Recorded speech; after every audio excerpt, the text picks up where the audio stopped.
काटे जमकी फाशी. आजही पंजाबच्या गुरुदासपूर जिल्ह्यातल्या गुमान प्रांतापर्यंत महाराष्ट्रातल्या वारकरी पंथाची भगवी पताका नेण्याचं क्रांतिकारक कार्य नामदेवरायांच्या खात्यावर जमाये येऊन दुसरं कोणी केलं नाही. भाषेचा प्रतिबंध परमार्थ कार्यात अडसर ठरला नाही म्हणून आजही गुरु गोविंद सिंग हे शिखांचे 10वे गुरु. पण गुरु गोविंद सिंगांच्या नंतर शीख समाजामध्ये मानाचं स्थान कोणाला असेल तर ते भक्त शिरोमणी नामदेवरायाला आहे. आपण नामदेव महाराज म्हणतो राजाभाऊ, पंजाब मध्ये त्यांना भगत नामदेवजी कहते. आजही कितीतरी गुरुद्वारा त्यांच्या नावानं पंजाबात आहे. भगत नामदेवजी की गुरुद्वारा अनेक चमत्कार केले, अनेक अशा स्वरूपाचं धर्म प्रचार प्रसाराचं कार्य त्या ठिकाणी केलं.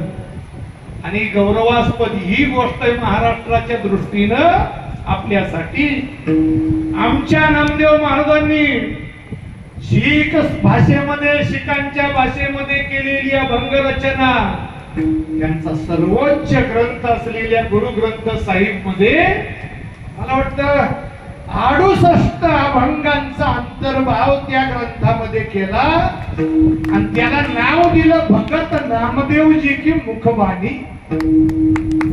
स्वाभिमान वाटावा महाराष्ट्राला, गौरवास्पद अशा स्वरूपाचं कार्य नामदेवरायांनी त्या ठिकाणी केलं. ते नामदेवराय महाराष्ट्रातल्या वारकरी समाजानं त्या काळात चंद्रभागेच्या वाळवंटात एका संत सभेचं आयोजन केलं होतं. त्यामध्ये स्वानुभवी संत वयोवृद्ध ज्येष्ठ श्रेष्ठ असलेले गोरोबा काका, त्यांच्यावरती कच्चा कोण आणि पक्का कोण हे ठरवण्याची जबाबदारी एकच संत आहेत महाराष्ट्रातल्या संत प्रभावळीमध्ये की त्यांना गुरुच्या अगोदर भगवंत प्रसन्न आहे, ते म्हणजे नामदेवराय.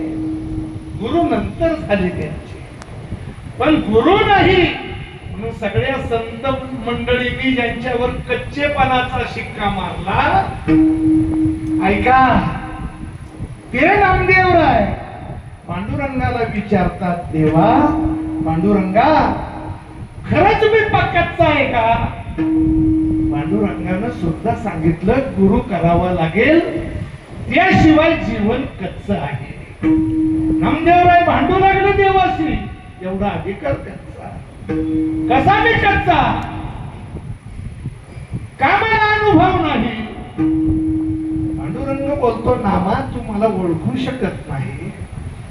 नामदेवराय म्हटले, देवा परीक्षा घ्या. परीक्षा घ्या म्हटल्यानंतर साक्षीदार कोण नेमायचा? त्यावेळेस त्या परीक्षेचा साक्षीदार होण्याचा बहुमान मिळाला संत शिरोमणी सावता महाराजांना. विठ्ठल विठ्ठल